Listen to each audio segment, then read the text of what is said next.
ఈ మన మన మన ఉద్యమ ప్రస్థానంలో జరిగిన ప్రస్తావన తక్కువ ఉండేది అప్పుడు. కానీ ప్రధానంగా ముల్కీ రూల్స్ మీదనే ఉండేది. ఒక విచిత్రమైనటువంటి పరిస్థితి ఏంటంటే ముల్కీ రూల్స్ పేరిటనే అసలు అందులో పాల్గొన్న వాళ్ళు చెప్తే కళ్ళకు నీళ్ళు వస్తాయి మనకు. రాజ్భవన్ గేట్ ఎదురుగా ఒక సంఘటన, వాళ్ళు బుల్లెట్లు కొడతా ఉంటే వీళ్ళు రాళ్ళు కొడతా ఉన్నారు, చచ్చిపోతున్నారు. ఇంద్రవల్లిలో గిరిజనులు ఏ విధంగా కొట్లాడినరో పోలీసు తూటా వస్తూ ఉంటే మరో 10 మంది ఉరుకుతా ఉన్నారు. తూటాకు ఎదురుగా తూటా వస్తుంది, నేను చస్తా అని తెలిసి కూడా. అంత ఆవేశపూరితంగా ఉద్యమం జరిగింది. చచ్చిపోయినారు, 8-9 మంది చచ్చిపోయినారు ఆ రైలు పట్టాల మీద పడి, రాజ్భవన్ ఎదురుగానే.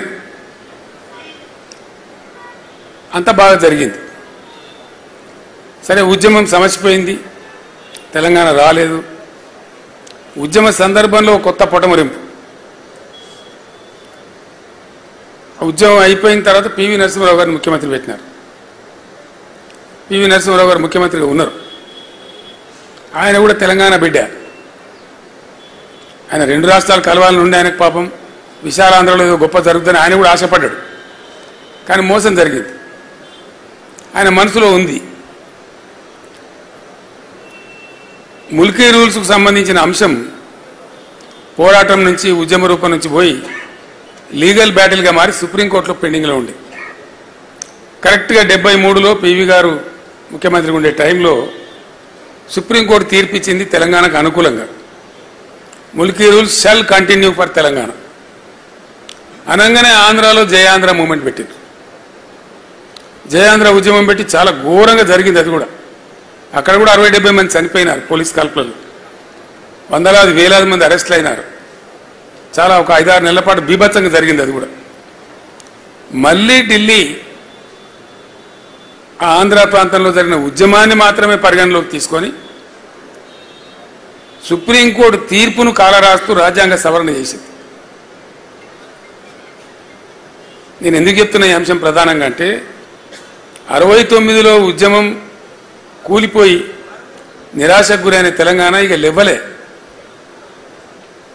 ఏ ముల్కీ రూల్స్ కోసమైతే రాజ్భవన్ గేట్ కాడ 8-9 మంది విద్యార్థులు చచ్చిపోయే పరిస్థితి వచ్చిందో, అంత ఆవేశపూరితంగా జరిగిందో, ఒక్క విద్యార్థి కాలేజీ లేడండి, యూనివర్సిటీ లేడు. నేను చిన్న పిల్లవాడిని 9వ తరగతిలో ఉన్నప్పుడు సిద్దిపేటలో బై ఎలక్షన్ వస్తే అప్పటి టీపీఎస్ అధ్యక్షుడు మదన్ మోహన్ గారు అక్కడ పోటీకి వచ్చారు.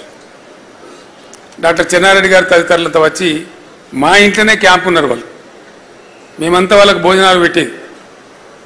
పెద్దలు వస్తే మన ఇళ్ళలో జనరల్గా ఇంటి వాళ్ళతోనే వడ్డిస్తాం కదా, అట్లా వడ్డించండి. నా చేయితోనే వడ్డించను నేను. చెన్నారెడ్డి గారికి, రాజారాం గారికి, రాజమల్లు గారికి, అంజయ్య గారికి, ఆనాటి చెన్నారెడ్డి గారి ఉద్యమ సహచరులు ఎందరైతే ఉండరో నేను వడ్డించిన వాళ్ళందరికీ. అట్లా జరిగింది. ఆ టైంలో ఉప ఎన్నికలు కూడా గెలిచినారు.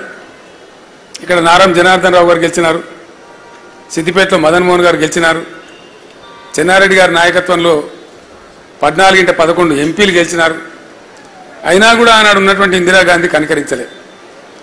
కానీ మళ్ళీ అదే ఆంధ్ర ప్రాంతంలో ఉద్యమం వస్తే సుప్రీంకోర్టు తీర్పును కూడా కాలరాసి కర్కశంగా రాజ్యాంగ సవరణ చేసి ముల్కీ రూల్స్ను రద్దు చేసినారు.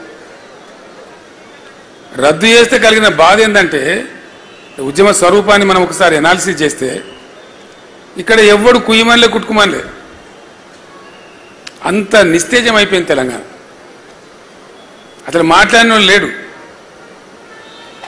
ఆనాడు ఆమోస్ గారు అని చెప్పి టీఎన్జిఓ నాయకుడు ఉండేవాడు, టీఎన్జిఓ అధ్యక్షుడు.